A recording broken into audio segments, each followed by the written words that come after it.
and make it live. So I'm going to start there, actually. I just want to make sure we're live now. No problem. I'll wait 60 seconds. Thank you, sir. Thank you, sir. And don't forget that I can do what? It is a good time for a joke. If only had them.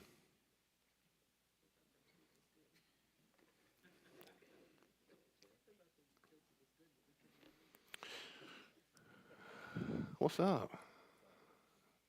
If it ever smells like cattle, you know that Chance just walked in the room. It's just a natural musk he has. It's very manly. It's very bovine. Very bovine. That's the name of his cologne.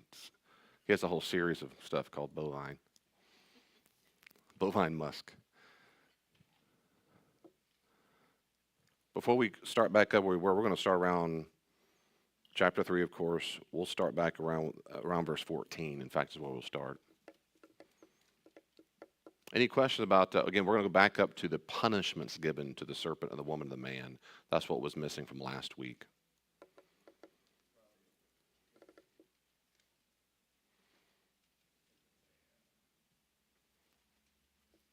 So is there any questions, and it's not about those three things? I'll talk about them in a second, but anything before then? Comments?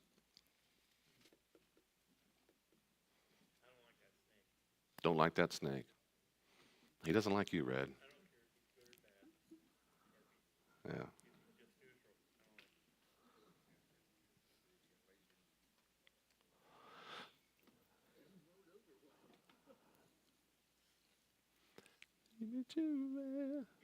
Where's your mom? She okay? Mother-in-law? Mm. Okay. We're live? All right. Your pause makes me worried. I mean, concerned. You can't see me. Black screen. That's because you X'd out. You can't do that. That knocked off the camera feed. Correct. So click the pastor side one more time. Push that. Yep. Now at the top right corner, just turn off the music. You got it. Now it should be. You should be able to see me now. It might take a minute, but not that people online want to see me. But there we go. Anything else? Genesis chapter 3. Anything you want to say there? Anybody at all so far? Okay. So in Genesis chapter 3, we know that Adam and Eve have just listened to. Well, they decided that the fruit was pretty and good looking and delectable, and they said, "Let's eat it." And so they did. And then God comes around and this I think metaphor. He's walking amongst things. Hey, like hide and go seek. What happened? Who said that you were naked? Verse 11. Did you eat from that? Is that what happened? And, the woman you gave me told me to do it. She gave me rather that, and so I did. And he said, "Why'd you do this?" Well, the serpent tricked me. And of course, we talked about last time before the internet went out is that's what happens in this story, and of course in life, is that people blame people. It's very difficult for us humans to take responsibility when we've sinned. It just is. And so they're saying this is what happened from a long, long time ago. People have always been blaming people. So because of that, God says, it's no big deal. Sin's all right. I love you. As long as you're happy. You know, I just want to make sure you have a self-fulfilled life, and I don't want you to feel bad about yourself and kill yourself. I want to make sure that whatever you think and believe is completely up to you as long as you have self-fulfillment. Instead, what he says is that in normal Jewish and biblical theology is that there are consequences. God has the right to do that as God. Yahweh God said to the serpent, because you have done this, cursed are you above the wild beast, of all the wild beasts, all the living creatures of the field. And on your belly you're going to crawl, and dust you're going to eat the days of your life. Just very briefly, though, this is a review for those in the audience that's not online. Remember that in the ancient world, oftentimes when people in the ancient world, Egyptians and other cultures, talked about people eating dust, it was a metaphor, an idiom for being dead. That is to say, you're in the netherworld, you're in the underground, you're eating dust. It probably does not mean the snake or serpent from then on always eats dirt. We know snakes don't eat dirt. It's to say the fact is you're going to lose. And the fact that he's on his belly does not mean he had legs at one time. It means he's no longer in the attack position. He's not. That is to say the curse combats aggressive nature. And you're going to be dead. You're not going to make it. So it's a sentence of death and decay, and that you're going to not be the big dog aggressor that you could have been. And then, of course, so that's it. So one more time. So the curse on the serpent can be understood as a wishing upon it, a status associated with docility, crawling on your belly, and death, eating dust. Okay, so that's bad news. Now, a little bit we'll see in a second. That's not enough. That doesn't mean the snake dies instantaneously, but rather you're going to lose, but you're going to keep fighting against humans.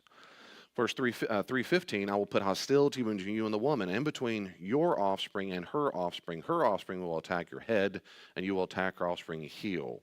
And that's exactly, of course, what happens if you're around a snake that gets right up on you. You know that the way to really kill a snake is to kill its head. And here, I talked a while about seed as a collective noun here, but here it probably does mean a collective. The point is, it probably is a sense that your children, your progeny, the human race, as it probably something like that, they're going to always fight against you, and you're going to fight against them, and that's what it is. It's collective. It's not a singular person. He doesn't mean one child of yours will attack your head, and you will attack one of your children. And I said that because in that interpretation through the church history, and you still hear this preached and taught sometimes, that's what they think that's about Jesus. And so your seed, they take as a person, one individual, and then they've treated it as a prophecy for thousands of years later that Satan will be beaten, because you have to have the snake be Satan, you have to be the seed be Jesus, and on and on. The problem is that, you can believe, as usual, you can believe whatever you want. Genesis says nothing about that. Genesis 3:15 is not at all about Jesus striking the head of Satan. Satan's not here. This isn't about Jesus. There is no single New Testament verse, none, that says Jesus is the fulfillment of some prophecy of Genesis 3:15. It never appears anywhere. And so it becomes I call church legend, but interpretation. It doesn't happen until the 2nd century, and Irenaeus starts saying that, and then it catches on after Irenaeus says it. And I said the only time you ever hear Genesis 3:15 ever mentioned in the New Testament is in Romans 16:20. And that says, Paul says, the God of peace will soon crush Satan under your feet. It's plural, y'all's feet, which means the church at Rome. It doesn't mean Jesus. It doesn't mean at the cross or resurrection or ascension or his birth or his final defeat. That's not all. The point is, the church is at Rome. Being Christians, you're going to beat Satan. So that might be an allusion to Genesis 3:15, but it's still not about Jesus crushing Satan. So all that to say what probably is happening is you're going to always fight against humans. They're going to fight against you, and you're going to lose. You're going to be attacking at their heels. They're going to attack at your feet. You're going to lose. So you're no longer a scary thing at all. You won't harm them. First, overall, you won't dominate them. They're going to dominate you. 3:16, to the woman he said, well, I'm going to greatly increase your labor pains. With pain you will birth to children. You will want to control your husband, and he will dominate you. And those words are loaded in today's world, and rather in today's modern American Western world. So pain there probably means something along the line. It only shows up 2 other times in the Old Testament. It's something like agony, hardship, nuisance, anxiety. So it probably has the idea of some kind of psychological anguish. Maybe that results from physical pain. So John Walton says this, and I think he's right. So a resulting paraphrase of 16a, there's the first part, will be this. God saying, I will greatly increase the anguish you will experience in the birth process, from the anxiety surrounding conception to the strenuous work of giving birth. That is, this whole thing is going to be tough for you. And then God says in Hebrew, it won't be nearly as bad as a cold for the man goes through, or a headache, just normal discomfort for a man, but it'll be tough for you females. And no, it's not in the Hebrew, Jennifer. Desire, you're where you have desire for your husband. What does that mean? Probably this desire in Hebrew, when you look up every single reference, it has something along the lines of this instinctual desire for something, a sensual desire. This probably has in mind not just I want a man, but rather I want to be a woman and I want to have children. And so to do that, you've got to have an instinct to have children. The instinct on to get children is from a man, and that means because of that, in that sense, you're always going to be wanting something, which means in that sense he has some power over you because he can say no. Right. Now this is way before artificial insemination. Even then, lesbian couples have to get something from somebody else. They can't just produce children on their own. But in the ancient world, that's no concept of that on every level. But all that to say, that's the idea, probably the idea, is that from now on, you could have had children, but now you're going to really, really have a strong, anxious desire for them. And the only way to do that is through a man. And to do that means you'll need him in a way you didn't need him the same way before because of the anxiety you feel around it and the strenuous effort of childbirth. Probably. But to Adam, he said, because you obeyed your wife, and that's interesting too, obeyed your wife. He didn't say obeyed the serpent, or you thought the fruit was so pretty, but rather you obeyed your wife. And I said this last time, is that I think the text does not say why the serpent spoke to the woman, and we don't know why Adam listened to his wife, or is just going, wait a second, stop. We don't know why. The text doesn't tell us. My own view is that this fits in perfectly with many cultures around the planet, including ancient Judaism, that women were to blame because women were in general a weaker sex. They were weaker's the right word. They might say they had less resilience or metal or what's that? They're more delicate. That's a nice way to say that.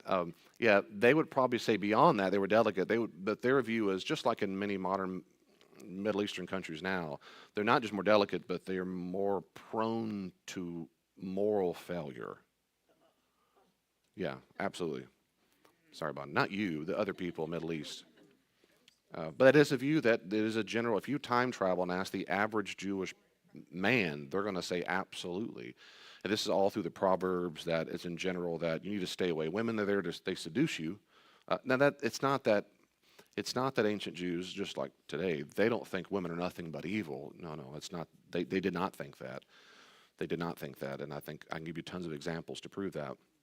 But in general, you do see the idea that the assumption is most of the time women have a weaker constitution, you might say. The text here does not say that. I'm just saying I think that fits into that worldview or anthropology they have of women. But all that to say, Adam, you obeyed your wife, and you shouldn't have done that. You should have obeyed God. You shouldn't have obeyed anybody else but God. And he says, you must not, I said, don't eat it. Curses the ground thanks to you. In painful toil, you will eat of it all the days of your life. It will produce thorns and thistles for you, but you will eat the grain of the field. You're still going to eat from it. It'll still provide for you, but it's going to be stinking hard because you're going to sweat while you do it. You're going to eat food till you return to the ground, for out of it you were taken, right? You are dust, and to that dust you will return.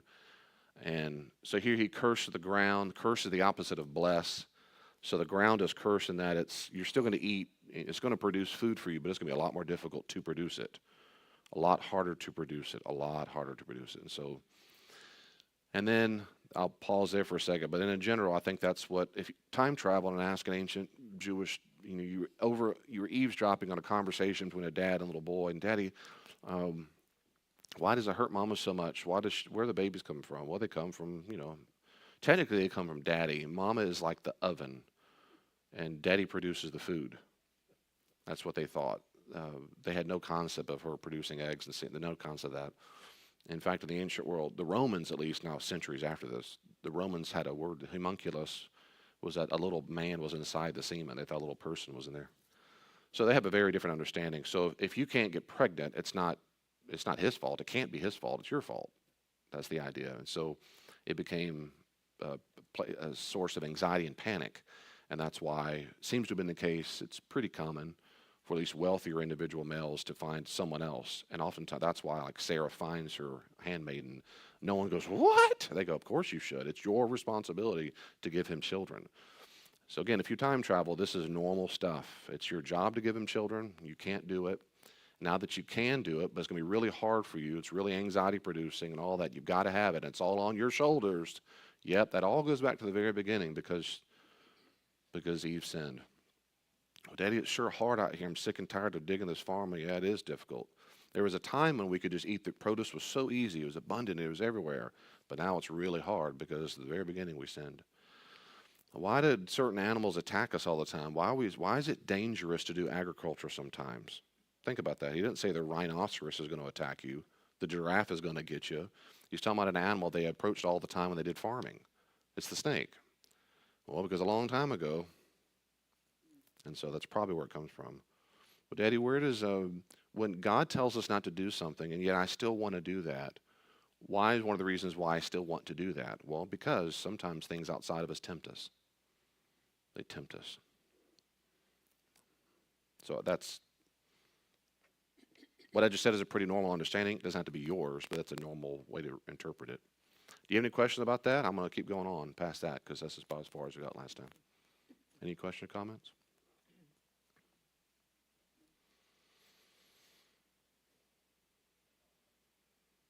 Can I say this real quickly? Notice what this text does not talk about, I think, at all. It does not talk about marriage relationships.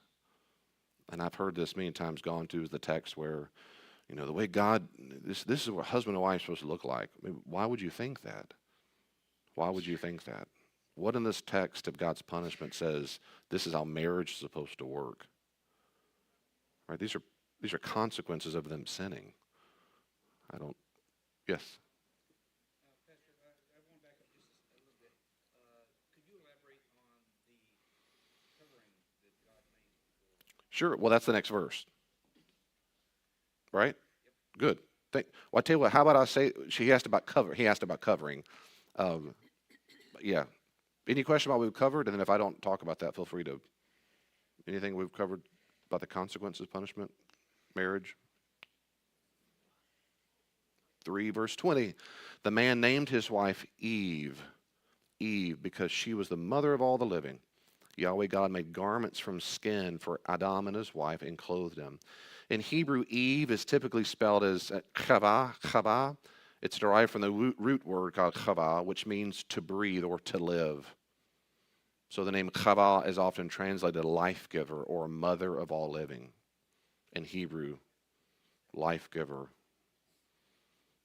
It comes from a different language to get us the word Eve, but chava means life giver, mother. So that's why I'm going to call you that, because he says in verse 20, he tells you, because we'll call you the mother of all the living. Notice also, nothing in this verse, no animal sacrificed. And yet I've heard this my entire life, in churches at least, and that is nothing in this verse is about sacrifice. You always say this is the very first sacrifice to atone for people's sin. Nothing is atoned for. There are no sins atoned for, and not in Genesis, at least in the primeval history. They're not atoned for. There's no sacrifice. So instead, this provision of these garments for skin, the provision should probably be seen as an act of grace by God. That is, you're about to go into a much more difficult environment because of this, and he's about to send them out, and he's going to say, I'm going to help prepare you for this life that you've now created for yourself. Their newly developed shame. You're going to say, I'm going to cover you up. It's going to be a different life. I'm going to, probably an act of, that's how I read it for sure. It's an act of kindness that says, well, why don't we cover you up, and this is what you wear. You didn't need this before.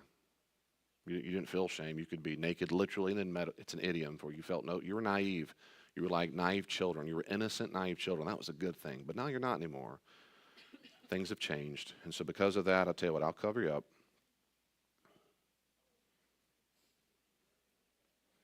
That's my view on that. Roger, you have more of that? Sorry, Red, go ahead.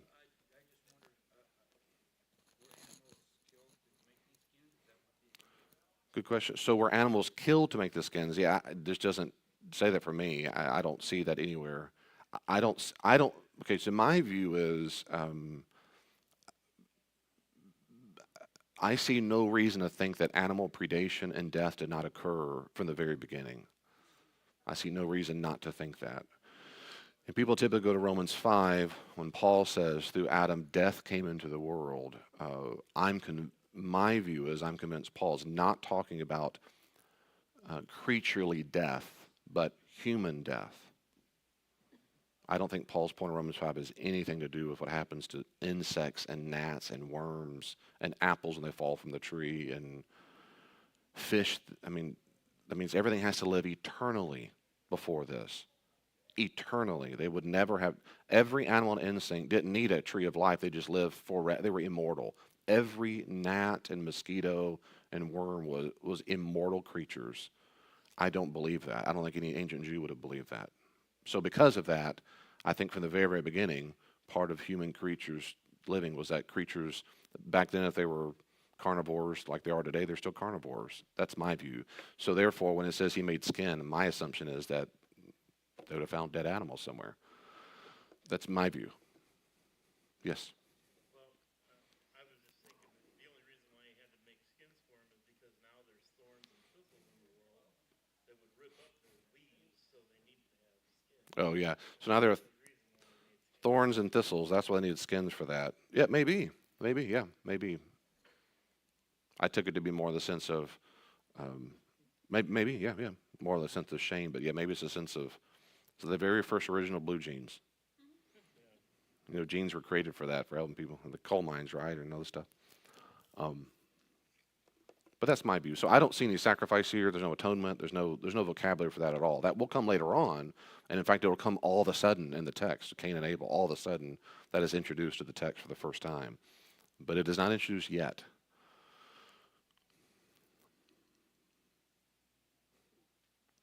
Any questions, comments about that? Fig leaves. Yes, ma'am. Well, that was earlier. Yeah, so when Adam and Eve sinned, they said they put fig leaves on themselves. Yes, ma'am. That was, what verse was that? Yeah, that was verse, way back. Yeah. Yeah, that's verse 7, 3:7. 3:7, yes, ma'am. So now God, in Genesis, the story is God prepared them for something thicker to make it, because they're about to be maybe a snake skin. Maybe it was snake skin. I never heard of that my whole life. That's good. Yeah, it wouldn't last very long, but maybe a snake skin. They put little patches. Come on, God, this is little. Do we have anything else more? I want the cobra skin. That's good. Anything else? 3:22, and Yahweh God said, now that the man has become like one of us, knowing good and evil, he must not be allowed to stretch out his hand and take also from the tree of life and eat and live forever. And again, that's the assumption again, that that's how he continues to not die. But now, if he's going to act like one of us and live independently of us, we don't want to do this forever, because then he would live in a constant eternal state, as it were, immortal state of independency of us. That's not what we want. So Yahweh God expelled him from the orchard, the Garden of Eden, to cultivate the ground from which he had been taken. When he drove the man out, he placed on the eastern side of the orchard in Eden angelic sentries. Angelic sentries, that's a good translation. You might, yours say what? Probably cherubim? Okay, we'll come back to that in just a second. Who used the flame of a whirling sword to guard the way of the tree of life. Woo. So they were banished from the garden, cutting off all access to the tree of life. It's the means by which the death penalty is carried out. So without the antidote to aging, death is inevitable. So what God said would occur is now occurring. You will die. That is to say, it will happen. And now it is going to happen. Why? Because you can no longer eat from the tree that kept you alive. Not anymore. Not anymore.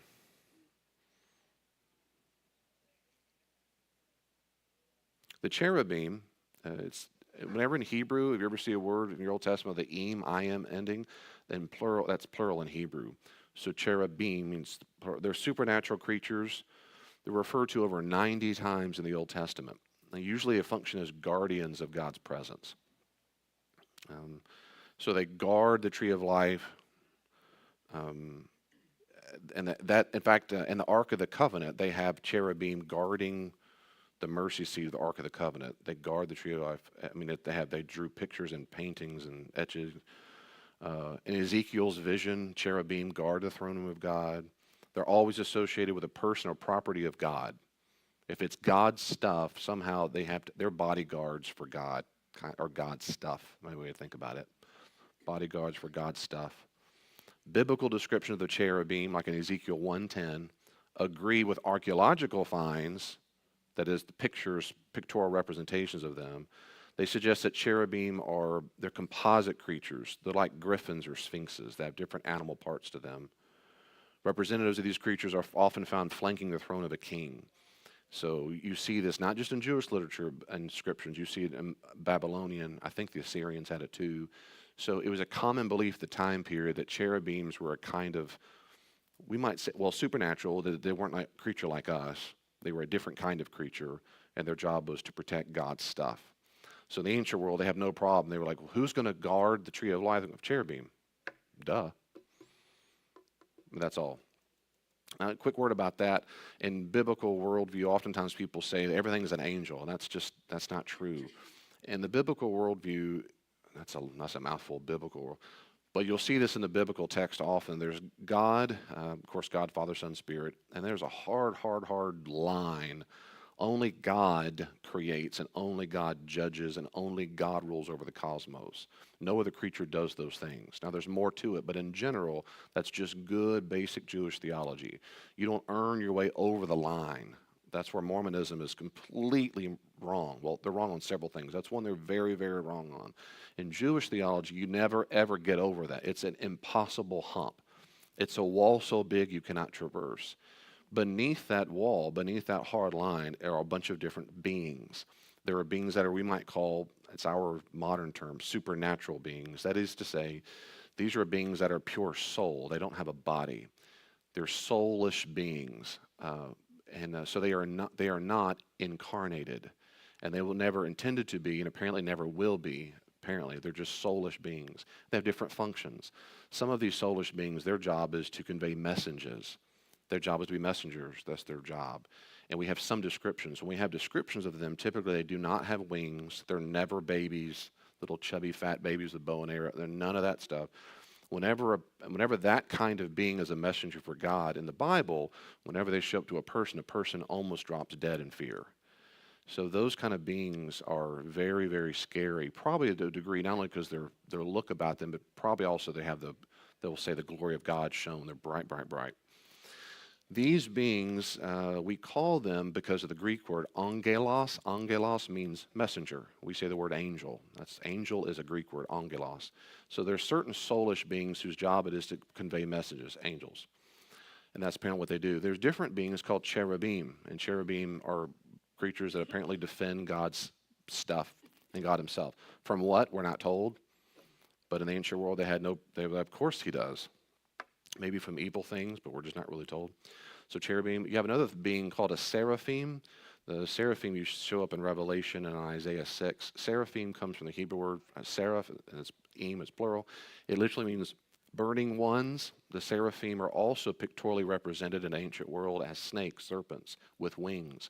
They're probably called burning ones because they burn like snake. That is to say, when snakes bite you, it burns. And so, but they usually have wings. In Isaiah 6, they have 6 wings, in fact. 2 to cover their eyes because of the glory of God, 2 to cover their feet. Probably means genitalia area. That is to say, they don't show God that part. And of course, or it could be literally their feet, which is to say I'll get bogged down. I'm going to move to Genesis. So seraphims, their job is to apparently serve God's will. They serve him some other way. So they're usually around the throne room doing something. In Isaiah 6, their job in that very moment is they're shouting out, holy, holy, holy. The seraphim, they also show up different, again, they're pictorially represented in other cultures as well. You have other beings in Revelation called the 4 living creatures. We don't know what they are, but they're animal-like creatures that seem to represent the 4 major groups of animals. You have the ox, the donkey, the eagle, and so forth. These are the major domesticated animals, and they represent that. You also have other beings that are unnamed. So, and then down below, you might say that strata of soulish beings without a body. They're not incarnated. Then you start having living creatures that he did put into a body. And at the top of that list, when it comes to intellectual capacity, are humans, as far as we know. So we have humans, and then beneath that you have various levels of creatures. So, in their worldview, it's not weird to have cherubim guard things. And so their view of reality is much, much, much, much different from a modern scientific post-enlightenment worldview where we have us, space, we're a speck of dust, and that's all that exists. And it's a different world for them. Can I go ahead? Any questions or comments about that? Yes, ma'am.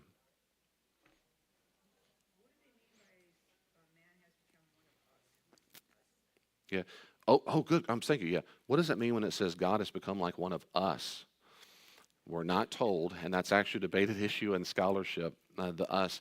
So the typical answer, the typical response to that in the church you're going to hear is it's the Trinity. They've become like Father, Son, and Spirit.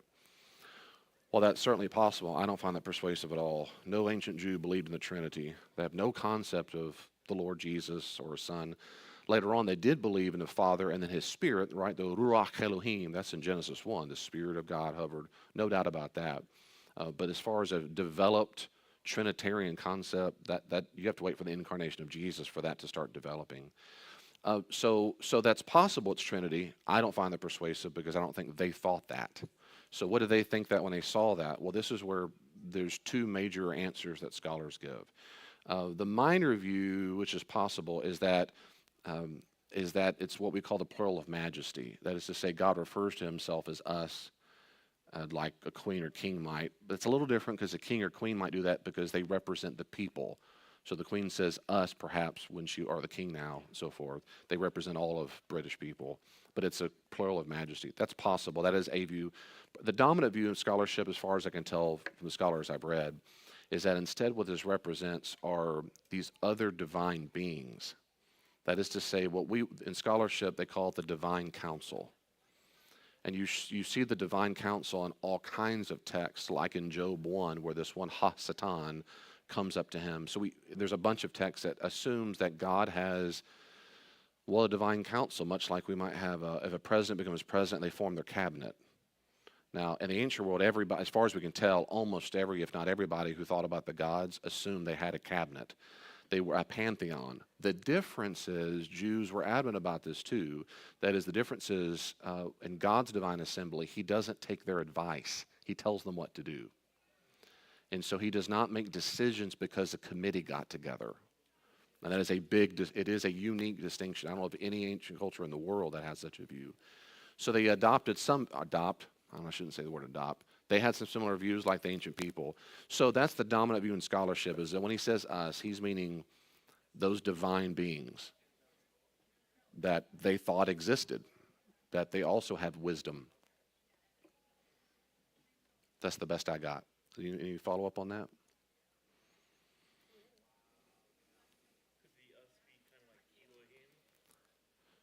Okay, it's going to us be Elohim. Yeah, in Hebrew, Elohim is technically plural. So, for example, in Genesis 1, 2, in Genesis 1, 2, and it says, "In the Ruach Elohim, the breath of God hovered over." Yeah, technically speaking, Elohim is not God; it's gods. It's plural. And again, that's the God of hosts. Oh, that was the other option. Thank you, Red. But it's similar. The other option scholars say is that he's referencing basically God and His host, His army. That is to say, that's the other option too. That's not as popular, I don't think, but it is a view among scholars that he might reference to the God of hosts. So, and it does say Elohim is plural, and it is almost always plural. El is singular, and it shows up that way some, but it's almost always Elohim. So ultimately, we don't know for sure. I don't know for sure. You might. I don't know for sure. I think it leans toward the sense of these kind of divine, non-corporeal, powerful beings that they believed in, very much so, that existed. They said, well, now they're like us. They have a wisdom that they were not supposed to have, at least not yet. It's good. That's all I got. Sorry, that's anything else? Now notice that they're all supposed to be fruitful and multiply, but now it's very difficult. They're still supposed to be fruitful and multiply, but now it's very, very difficult. Before, survival was guaranteed and life was much easier, right? Like being a teenager, right? Like being a child, right? It's guaranteed in a nutshell. If you'll just follow the rules, I'm going to make sure you have food and water and survival. Yeah, but now when you get out of the home and you got to start what they call adulting, When you start doing that, things will be very different. But now, women will be dependent on her husband to reproduce. Well, that's not a change, but what has changed is the urgency she now feels because of the threat of extinction, which will increase in her dependence. I really need you. Man will be dependent on the ground in order to secure food for the family. That's not a change, but the ground, now under a curse, is not going to be as cooperative as the garden was in supplying their needs. So things are similar, but also very different. Okay, and I'm almost done with this part, and this is good. Hopefully enough time we can finish it. Any questions or comments about that? That's the end of chapter 3, because we're going to start chapter 4 next time. But what I want to make a couple quick reflections, and that is a few, as we kind of wrap up this section. One is, in Christian theology, this is universally, ubiquitously called the fall of man. And by man, they usually mean mankind, right? Humanity, not just the fall of Adam. Let me say a few words about that, if I might. Just please keep your stones in your pocket for the time being. Wait till I'm done. I mean with the church, and I can run. It's never called that anywhere in the Bible. At no point in the Bible is this event ever called the fall. Ever. Never called that, never implied it. Ever. Which is one reason why I don't call it the fall. I never do. In sermons, teaching lessons, I'll never say since the fall that I can remember. I don't call it that because the Bible never calls it that. You can call it that if you want. It's just the text never calls it that ever, ever, ever. That matters a little bit here. The reason why I know I'm a nerd, I can be pedantic, but here I think it actually has consequence. I think it does. For example, typically when people think of the fall, then they start bringing a lot of other, speaking of fall, they start, I'm kidding with you. So they smuggle in a lot of theology that's developed over the centuries in the church. It's not necessarily wrong, it's just that what I'm trying to do first, I'm trying to demonstrate how to do this with you, is we try to read the text as they understood it first. Then we try to say how it applies to us or make theological reflection as Christians. So, for example, the text never ever comes close to believing in a being called Satan. And so you might say, well, I think Satan was in the serpent. You can believe that, but the text doesn't say that. So I talked a long time about that. First, I want to hear what they said and how they would have understood it. Same thing here. They never said the fall. Secondly, no other Old Testament author ever speaks of their sin as having some kind of meta impact on other humans. At no point does an Old Testament author go, you know what I'm saying, ever since Adam and Eve, punks. Never. It never makes the point. They do not go back to their sin as some cause for why we're all in this mess. That doesn't mean they didn't believe it ever. I'm saying it's never mentioned ever. And even Paul's point, back to the New Testament, in Romans 5:12, if you want to go there, if not, you can just put your notes down, put a marker, Romans 5:12. In Romans 5:12, it says, death came in the world. In Greek, it's hepho, which is a weird way to say it. It's not very normal, but hepho. But the proper translation there is probably because all sinned. Death into the world because all sinned. The Vulgate, the Latin translation, does not translate hepho from Greek to Latin as because. They translated the Latin in quum. If you don't know your Latin, that means in whom. All death into the world because in whom all have sinned. And so that developed the theology what we call original sin. In original sin, Roman Catholics and Orthodox and Protestants typically disagree. Roman Catholics believe that because Adam sinned and we're born in him as born into Adam, they go back to Romans 5:12, the Latin translation. They'll say when you were born and all your babies are born, your babies are guilty. They have the guilt of Adam. They come into the world guilty. And they have a sin nature of Adam. And that's why you want to baptize babies as quickly as possible if you're Roman Catholic, because if they die, they'll go to purgatory. They don't go straight to hell, which is a good thing, but they'll go to purgatory because they had Adam's guilt. You got to wash it off real quickly. Now, they still have a sin nature. The baptism, they would say, doesn't get rid of that. That's why you have to have the Mass every Sunday the rest of your life. Orthodox traditions, Eastern Orthodox, Russian Orthodox, and so forth, they say, no, when you're born, you don't have Adam's guilt. but you do, and nor do you have a sin nature. Adam did not give you those things. Protestants typically, historically, have disagreed. They'll say, well, we don't have Adam's guilt, but we do have a sin nature we got from him. If you ask the average Protestant, you say, well, where did that come from? They'll say, we have it. And so, but again, for a long time in Roman Catholic tradition, and most of this world today, believe that a sin nature is passed on genetically. You were born in him. The text doesn't say that. Text does not say that. Romans 5:12 doesn't say that. That was not Paul's point. It's not the Old Testament's point at all. And so, okay, I'm going to stop there because questions.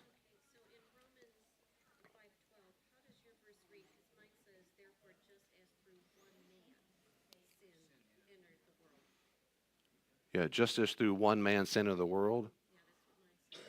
Yeah. Maybe afterwards we can talk about that if that's okay. Yeah. Through man sin entered the world.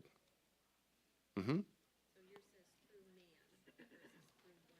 Yeah, it's not through one man.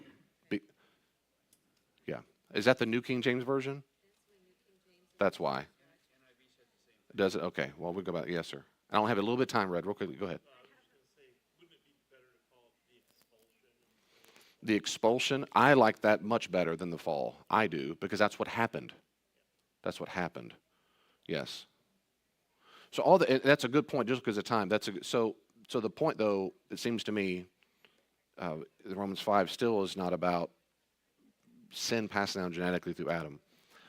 In the Old Testament context, the point is not their nature or the paradisical state that they lost, but that God's presence. They lost God's presence. In the Old Testament context, that is exactly the point. In the Old Testament context, that's the point. I'm going to have this quote from John Walton. It was so good. Let me read this to you because I find this very persuasive. You don't have to. I find this very, very persuasive.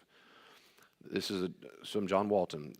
The overwhelming loss was not paradise, as everybody always says. It was God. Throughout all the rest of the Old Testament, one never hears talk of regaining the comfort of Eden, but regaining access to God's presence was paramount. The bulk of Old Testament literature regarding sin comes in the ritual text, that's Leviticus 1 through 7, where the greater emphasis is on the effect of our sin on God. Sin defiles God's presence and prevents us from access to Him. The most vile aspect of human sin is not what it did to each of us, but what it did to God. Our sin is a desecration of God. This desecration does not alter who God is, but it dishonors Him. It can be compared to the disrespect done to a country when its flag is trampled on, torn, smeared with excrement, or burned. The country does not suffer in this process, but a patriot will jump to its defense nonetheless. In a similar vein, the most lamentable result of sin to an Israelite is not that it makes people bad, but that it makes God distant.